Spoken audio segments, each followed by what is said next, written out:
اس وقت جو اسلام کو درپیش چیلنج ہے اس میں اتحاد ملت اسلامیہ. ہر دور کے اندر یہ معاملہ رہا کہ مسلمانوں کا اتحاد پارا پارا کر دیا جائے، لیکن مسلمان کسی نہ کسی طرح اپنا اتحاد برقرار رکھتے رہے حتیٰ کہ خلافت عثمانیہ ختم کر دی گئی.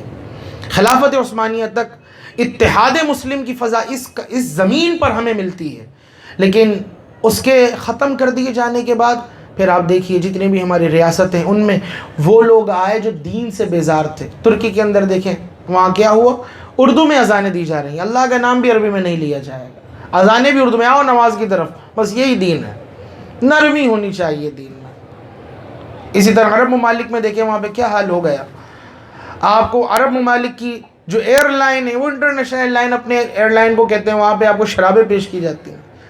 جب ٹرالی لے کر آئے گی روسٹس تو اس کے اندر مشروب حلال بھی ہوگا حرام بھی ہوگا، جس کوالٹی کا چاہیے آپ کو ملے گا معاذ اللہ. اور اپنے آپ کو وہ کتنا بڑا دین کا داعی اور دین کو سہارا دینے والا کہتا.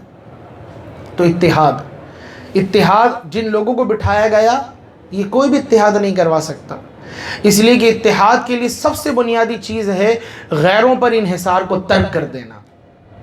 سمجھیے گا میری بات کو، غیروں پر انحصار کو ترک کر دینا یہ اتحاد کے لیے سب سے بنیادی چیز ہے.